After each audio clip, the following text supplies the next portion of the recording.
అవును నిధి. అల్లుడుగానే కాకుండా భావి మహారాజుగా సుభిక్ష రాజ్యానికి నీలాంటి నిస్వార్థ యోధుడు అవసరమని వారు భావిస్తున్నారు. సత్యసంధుడు అన్నాడు.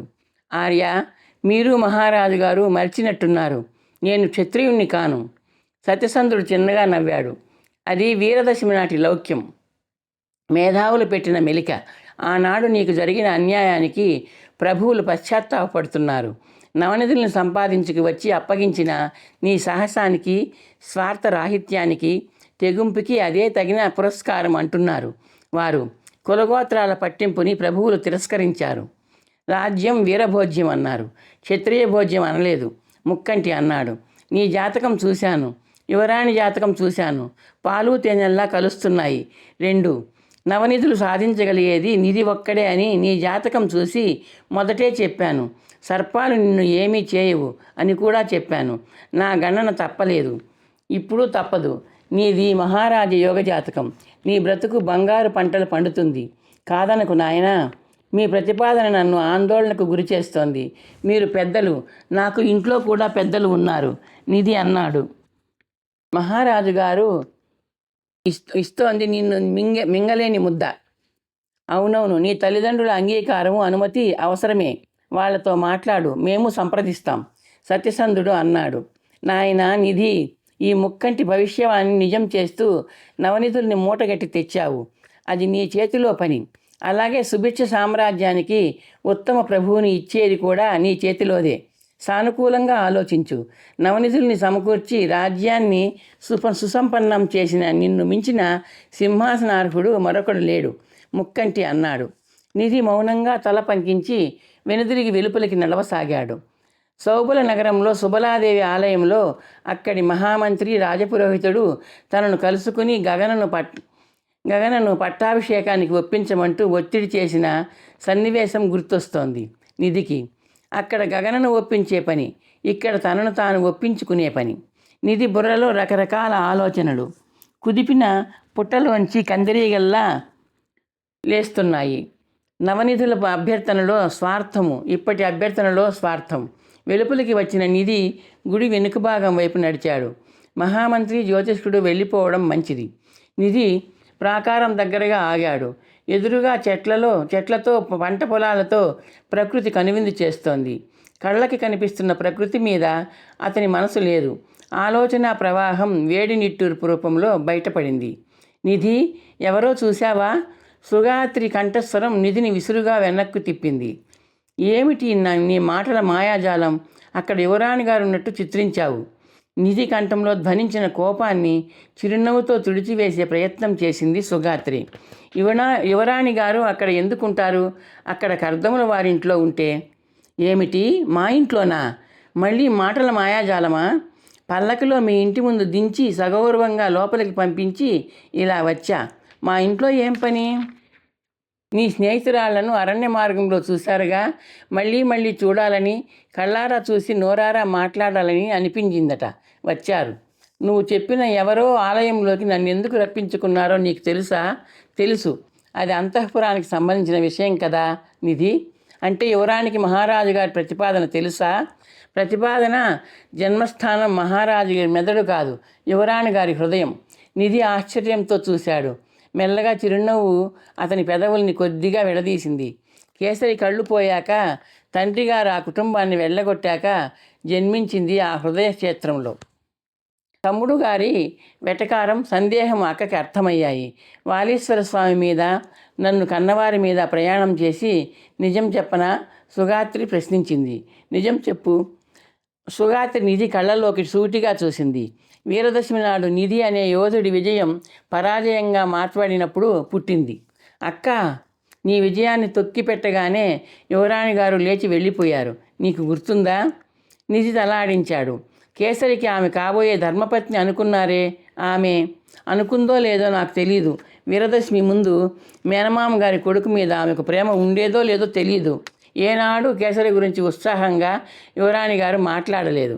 ఒకవేళ ప్రేమ అనేది ఉండి ఉంటే అది వీరదశమి రోజే చచ్చిపోయింది. ఆమె హృదయంలో నీకు స్థానం ఏర్పడింది. అందుకు 3 దృష్టాంతాలున్నాయి. ఏమిటవి? ఒకటి, అంతఃపుర కన్య అభ్యంతర మందిరం వదిలి ఆలయానికి వచ్చి నవనిధుల సాధనకు వెళ్ళమని ఒక సామాన్య యువకుడిని అర్థించడం. 2, నువ్వు క్షేమంగా తిరిగి రావాలన్న సంకల్పంతో వారం వారం స్వామికి అభిషేకము, అర్చన చేయించడం. 3, అరణ్యంలో నీ రాక కోసం వేచి ఉండి కేసరి నీ మీద దాడి చేయడానికి పథకం వేసి ఉన్నాడని నిన్ను స్వయంగా హెచ్చరించడం. కేసరిని అంతం చేయొద్దని నన్ను కోరిందామె. ఎందుకు? ప్రేమ కాదా? పెళ్లాడాలన్న కోరిక కాదా? నిధి సూటిగా అడిగాడు. ప్రేమ కాదు, కోరిక కాదు, అతని తల్లిదండ్రులకు పుత్రశోకం కలగకుండా ఉండటానికి. సుగాత్రి స్పష్టంగా అంది. నాకు తెలుసు నిధి. కళ్ళు పోకుండా ఉన్న మహారాజు గారు యువరాజుగా పట్టాభిషేకం జరిపించినా యువరాణి గారు కేసరిని పెళ్లాడేవారు కాదు. నిధి సాలోచనగా తల పంకించాడు. ఆలోచించుకో తమ్ముడు, నవనిధులను మోసి తెచ్చావు. వాటిని మించిన పెన్నిది యువరాణి ఉత్పలాదేవి రూపంలో నీ గడప తొక్కుతోంది. తలుపు మూయకు. సుగాత్రి క్షణం పాటు నిధి కళ్ళల్లోకి చూసి వెనుదిరిగింది. ఆమె మువ్వల సవడి క్రమంగా దూరంగా వెళ్తోంది. ఆమెనే చూస్తూ నిధి బరువుగా నిట్టూర్చాడు. తన సాహసయాత్రను సఫలం చేసించినందుకు వాలీశ్వర స్వామికి ధన్యవాదాలు అర్పించుకోవడానికి వచ్చారు తను. సులభంగా పరిష్కారం కనిపెట్టలేని సమస్య శివుడి సన్నిధిలో తన ముందు సాక్షాత్కరించింది. మహారాజు గారి సందేశం అన్నాడు మహామంత్రి. అది నిజంగా సందేశమా? సందేశం పేరు తగిలించుకున్న ఆదేశమా? ఆలోచిస్తూ నడుస్తున్న నిధి తటాలున ఆగాడు. అసంకల్పితంగా, అప్రయత్నంగా తను ప్రాకారం దగ్గరున్న బిల్వవృక్షం వైపు నడుస్తున్నాడు. వాలీశ్వరుడికి బిల్వదళాన్ని అర్పించి ఆరాధించే కోరికతో తను ఆనాడు బిల్వవృక్షం వైపు నడిచాడు. ఇప్పుడు అలాంటి సంకల్పం లేకుండా, అనుకోకుండా, కనీసం కన్నెత్తి చూడకుండా బిల్వవృక్షం వైపు నడుస్తున్నాడు. ఇది యాదృచ్ఛికమా లేక నిధి కళ్ళు మూసుకున్నాడు. ఆనాడు తనను ఆశ్చర్యంలో ముంచివేస్తూ అశ్వత్థామ మహాశయుడు పలకరించాడు.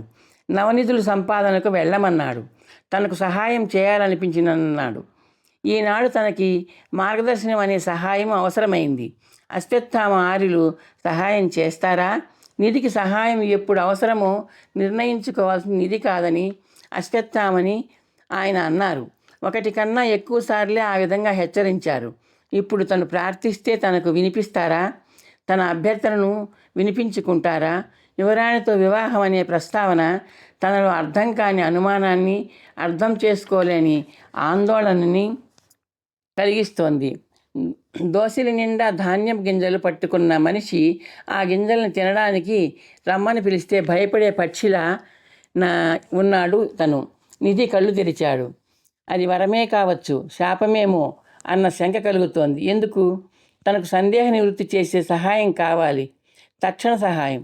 అర్థించకుండానే అనేక పర్యాయాలు అదృశ్య రూపంలో ఆగమించిన అశ్వత్థామ గారిని అర్థిస్తే అది అపరాధమే కాదు, అనుగ్రహించకపోవచ్చు, కానీ ఆయన ఆగ్రహించడు. నిధిని నిర్ణయం బిల్వవృక్షం దగ్గరకు నడిపించింది. అశ్వత్థామ నామధేయాన్ని స్మరించాడు నిధి. తనకు ఒకసారి అదృశ్య దర్శనం అనుగ్రహించమని సంకల్పం చేసుకున్నాడు. కళ్ళు మూసుకుని ఏకాగ్రత సాధించుకుంటూ అశ్వత్థామ నామస్మరణ చేయసాగాడు. క్షణాలు గడుస్తున్నాయి. సహజంగా ప్రకృతిలోంచి ఉద్భవించే రకరకాల శబ్దాలు అతని చెవుల్ని సోకుతున్నాయి. నిధి ఏకాగ్రత ఆ శబ్దాలని నెమ్మదిగా నిశ్శబ్దంలో లయింపజేసింది. నిధి ఎక్కడో ఆకాశం నుండో పాతాళం నుండో తగ్గు స్వరంలో తనను పిలిచినట్టు అనిపించింది నిధికి. శ్రవణేంద్రియం, ఘ్రాణేంద్రియం మెల్లగా తమ వ్యాపారాలను అందిపుచ్చుకున్నాయి. శ్రవణేంద్రియం నిధి అన్న పిలుపుని అందుకుంది. ఘ్రాణేంద్రియం అశ్వత్థామ దేహ దుర్గంధాన్ని అందిపుచ్చుకుంది. ఆ రెండింటి స్పందనతో వాగీంద్రియం ప్రతిస్పందించింది. ఆర్య అన్నాడు నిధి ఉత్సాహంగా, ధ్యానానికి ముగింపు సూచిస్తూ. అతని కళ్ళు విచ్చుకున్నాయి. ఆర్య, అనుగ్రహించారా? ప్రణామాలు స్వీకరించండి. నిధి తన పేరు వినిపించిన వైపు చేతులు జోడించాడు. అశ్వత్థామ చిన్నగా నవ్వాడు. అనుగ్రహించడం దేవతల అద్భుత శక్తి. నేను దైవిక శ్రేణిని చెందినవాడిని కాను. నిధి, కనిపించకుండా భూలోకంలో సంచరిస్తున్న మానవాత్మను సుమా. నీ పిలుపు విన్నాను, వచ్చాను. ధన్యవాదాలు స్వీకరించండి. ఒక సందిగ్ధత నన్ను పీడిస్తోంది. తమ మార్గదర్శనం కావాలి నిధి అన్నాడు. నీ సందిగ్ధత నాకు తెలుసు. అశ్వత్థామ చిన్నగా నవ్వాడు. దోసిలి నిండా ధాన్యం గింజలు పట్టుకున్న మనిషి ఆ గింజల్ని తినడానికి రమ్మని పిలిస్తే భయపడే పక్షిలా ఉంది నీ పరిస్థితి. ఆర్య, నిధి కంఠంలో ఆశ్చర్యం పలికింది. తన ఊహను ఆయన మేధస్సు అందుకుంది. మీ మహారాజు ప్రతిపాదనను అంగీకరించు. ఆర్య, వీరదశమి నాడే రాకుమారి మనసులోకి తొంగి చూశాను. ఆమెలో కేసరినే భర్తగా చేసుకోవాలన్న అనుకూల భావము లేదు, చేసుకోకూడదన్న వ్యతిరేక భావము లేదు. ఆనాడు నీకు జరిగిన అన్యాయం నన్నెంత కలిచివేసిందో ఆ చిన్నదాని మనసును అంత కలిచివేసింది. నాకు తెలుసు. పరిచారక నీకు రాకుమారి మనసును ఆవిష్కరిస్తున్న 3 దృష్టాంతాలు చెప్పింది. ఆ 3 యథార్థాలే. వాలీశ్వరుడిని అర్చిస్తూ నీ తల్లి నీ చెల్లి నవనిధుల ప్రస్తాపన అనేది లేకుండా, సంకల్పంతో ఆ స్పర్శ అనేది లేకుండా కేవలం నువ్వు క్షేమంగా రావాలని కోరుకున్నట్టే రాకుమారి కోరుకుంది. ఆర్య, ఈ అంశంలో నాకు సందేహం ఉంది. నిధి వినయంగా అడ్డు తగిలాడు. నవనిధుల్ని సాధించుకురమ్మని, చక్రవర్తి గారి అందపుత్రుడితో పెళ్లి తప్పించమని నన్ను అభ్యర్థించింది. తదనంతరం నా క్షేమాన్ని కోరిందనడం నమ్మదగినదిగా అనిపించదు.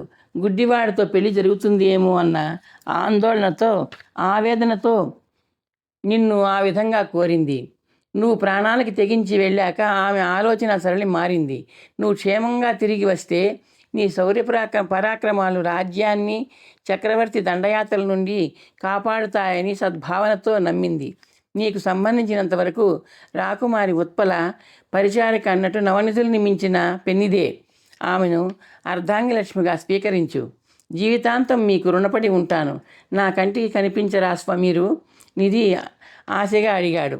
నీకు సహకరించాలన్న నా ప్రయత్నం పూర్తయింది. ఋతువులను బట్టి నన్ను వ్రణబాధ పీడిస్తుంది.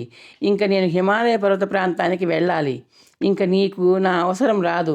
ఆయురారోగ్యాలతో, సుఖ సంతోషాలతో, సత్సంతానంతో జన్మ చరితార్థం చేసుకో. ఇంక నీకు ఈ అశ్వత్థామ అవసరం రాదు. నవనిధుల్ని రాజ్యం కోసం సద్వినియోగం చేయి. శుభం భూయాత్. ఆర్య, నిధి, పంచభూత కన్యామణులు నీ కోసం ఎదురు చూస్తున్నారు. ఇంటికి వెళ్ళు. లీలగా వ్యాపించిన దుర్గంధం దూరమవుతున్నట్టు గ్రహించాడు నిధి. అప్రయత్నంగా చేతులు జోడించి నిల్చున్నాడు. కళ్ళు చెమ్మగిలుతున్నట్టు గ్రహించాడు నిధి. ఈ కథ మీకు నచ్చితే లైక్ చేసి, షేర్ చేసి, సబ్స్క్రైబ్ చేస్తారని ఆశిస్తున్నాను.